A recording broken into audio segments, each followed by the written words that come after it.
Partai Golkar ya, pasca reformasi menjelang pemilu 99 itu dihajar kiri kanan. Dan hampir semua tokoh politik ketika itu sudah memprediksi Golkar sudah akan hilang di bumi pertiwi. Tapi karena Golkar setelah reformasi mengembangkan demokrasi Pancasila dalam setiap proses pergerakannya, sikap politiknya, maka Golkar tetap eksis 99, kita tetap keluar sebagai pemenang nomor 2.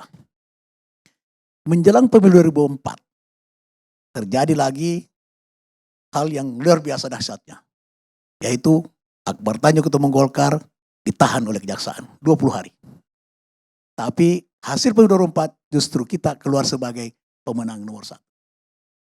Satu-satunya pemilu yang tidak Golkar mendapatkan tekanan eksternal maupun ada dari dalam itu ketika 2009 Pak JK sebagai ketua umum karena dia wakil presiden. Itu tidak ada gangguan yang berarti. Tapi justru suara Golkar turun dari 20 sekian persen menjadi 14%. Nah, puncaknya adalah ketika dualisme Partai Golkar yang diciptakan oleh Bang Kari udah tahu itu, tidak usah sebut.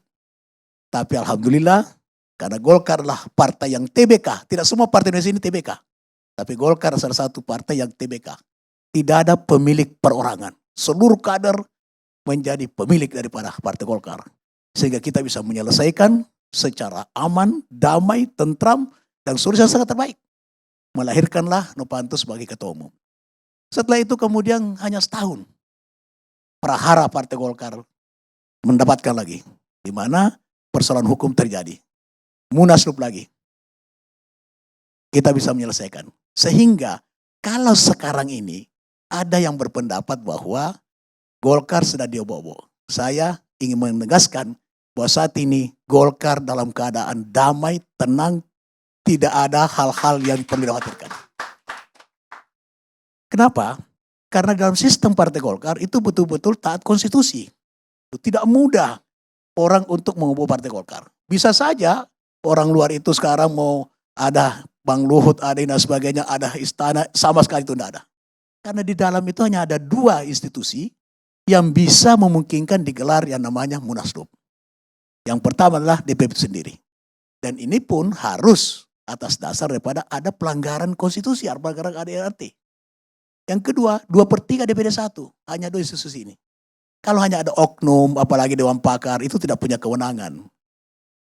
Dan sekarang Pak Erlangga mengalami proses hukum, itu adalah dalam rangka penegakan hukum. Pak Presiden sudah mengatakan bahwa siapapun menteri yang dipanggil adalah harus taat hukum.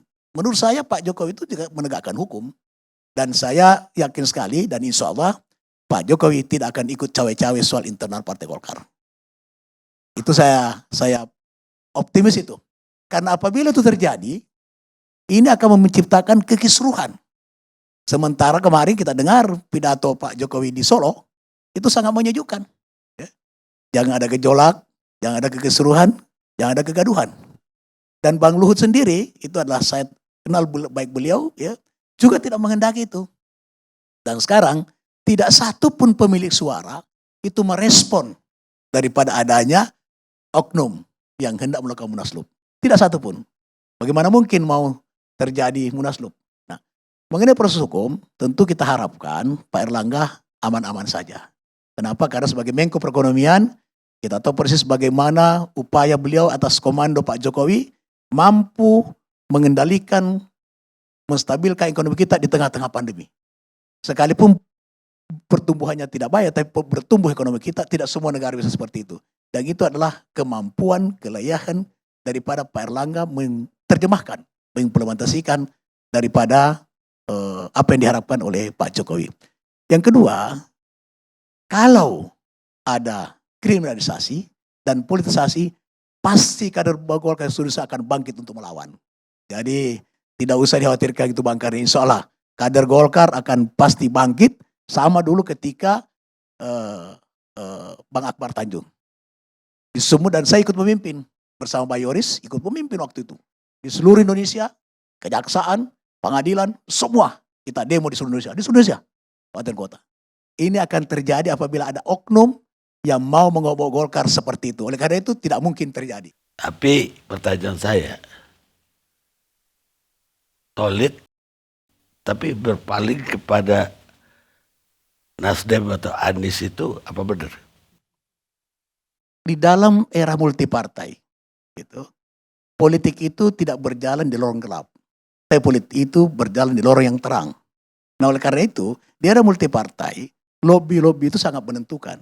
Nah, lobby ini macam-macam. Ada silaturahmi dalam bentuk silaturahmi politik, memang juga ada yang tidak terbuka, gitu. Tetapi untuk mencapai sesuatu, karena politik itu tujuannya kekuasaan, Bang Kari. Dan kekuasaan ini mesti direbut.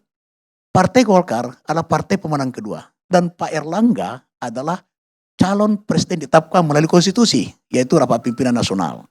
Nah oleh karena itu, Munas juga menetapkan Pak Erlangga untuk menentukan daripada calon presiden maupun calon wakil. Tidak harus dirinya, tapi Rapimnas memutuskan Pak Erlangga. Nah oleh karena itu, Pak Erlangga memiliki tugas pokok untuk melakukan lobby politik, termasuk kepada Nasdem, PDIP, semua partai dilobi oleh Pak Erlangga maupun dengan timnya. Hubungan dengan Nasdem memang seperti dikatakan sahabat saya, itu memang ada hubungan masa lalu, ya. Dan itu hubungan persahabatan. Karena Bang Surya itu waktu zaman saya ketua AMPI Sulsel, beliau adalah wakil ketua umum AMPI. Saya pengurus Golkar Sulsel, baru pengurus Golkar Pusat itu. Jadi hubungan emosional antara pribadi Pak Bang Surya dengan Pak Erlangga itu adalah sangat dekat. Karena hubungan emosional daripada hubungan kesejarahan. Kelahiran Nasdem karena Bang Surya waktu itu gagal menjadi capres, kalah di konvensi, dirikan Nasdem. Nah, sehingga kalau sekarang ini ada hubungan, ada lobby, ada apa, itu jangan langsung justifikasi bahwa ini ada pembelotan oleh Pak Erlangga terhadap koalisinya. Itu tidak seperti itu. Kehadiran Partai Golkar di Nasdem itu menghargai undangan daripada seorang sahabat. Dan itu adalah bagian daripada mencerahkan demokrasi rakyat.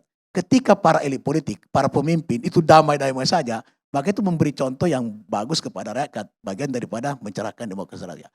Jadi tidak bisa kita justifikasi Bang Karni bahwa kehadiran 3 kader Golkar, kemudian itu Pak Saganda, bahwa itu dijustifikasi sudah mulai ada Pak Erlangga meninggalkan daripada koalisi. Tidak bisa diterjemahkan seperti itu. Karena itu bagian daripada silaturahmi politik dan lebih penting adalah menghargai undangan daripada Pak Surya Paloh.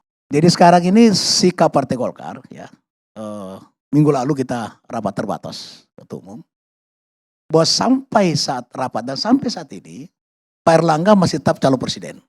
Nah oleh karena itu beliau masih intens, karena untuk menjadi calon presiden harus membentuk poros keempat.